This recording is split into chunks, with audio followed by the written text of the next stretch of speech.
नमस्कार किसान भाइयों, मैं मुबीन मंसूरी, कृषि शोध छात्र छिंदवाड़ा डिस्ट्रिक्ट से। आज हम बात करेंगे नैनो यूरिया के बारे में। नैनो यूरिया क्या होता है कि जो हम यूरिया पारंपरिक तौर से जो यूज करते हैं वो दानेदार फॉर्म में होती है।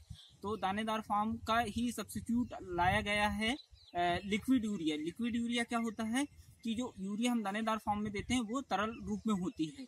इसको क्यों लाया गया है, इसका मुख्य कारण यह है कि जब किसान भाइयों को यूरिया की आवश्यकता होती है, और आपने ये देखा होगा कि नाइट्रोजन की आवश्यकता सभी प्रकार की फसलों में होती है, और मुख्यतः जो भारत में रबी और खरीफ की फसल होती है उसमें सभी फसलों में यूरिया का उपयोग बहुत ज़्यादा रूप से होता है। तो कई बार हमें ये देखने में मिलता है कि जो यूरिया होती है वो समय में किसानों को नहीं उपलब्ध हो पाती है। कई बार कालाबाजारी हो जाती है, कई बार उसके रेट हाई हो जाते हैं और किसान को सही समय में अपने खेत के लिए उसे यूरिया प्राप्त नहीं हो जाती।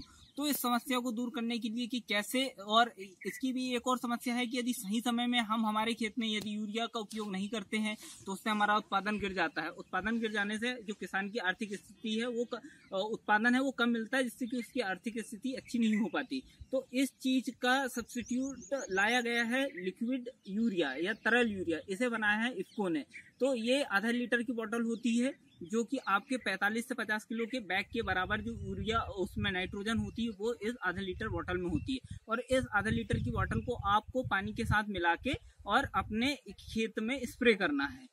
तो इससे क्या होगा कि स्प्रे करेंगे तो जो यूरिया की जो उपयोग क्षमता है नाइट्रोजन की वो पौधों को ज़्यादा से ज़्यादा मिलेगी, और जिससे कि आपको उत्पादन बहुत अच्छा होगा। कई बार ये हमको देखने को मिलता है कि हम यूरिया का उपयोग करते हैं और बारिश हो जाती है, तो बारिश हो जाने से क्या होता है कि जो यूरिया हमने अप्लाई किया है वो पानी के साथ बहकर चली जाती है, और जो हम खेत में हमने जो यूरिया डाला है उसका सदुपयोग नहीं हो पाता है।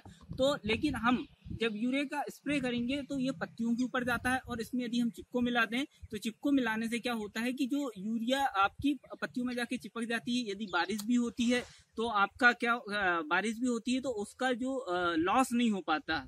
और आप ये देख सकते हैं कि जो यूरिया हमें पारंपरिक तौर से मिलती है तो वो भी 250 से 300 रुपये पर बैग मिलता है या पर बोरी मिलती है। लेकिन कई बार जब ज़्यादा मांग हो जाती है, कालाबाजारी होती है, तो इसके रेट बढ़ जाते हैं। लेकिन वही किसान को ये बोतल नैनो यूरिया की आधा लीटर की ये आपको समथिंग 230 से 250 रुपये मिलता है, और इसका रेट सेम होता है। इसमें कोई कालाबाजारी नहीं होती, जिससे कि किसान आसानी से इसका उपयोग समय में अपनी फसल के लिए कर सकते हैं।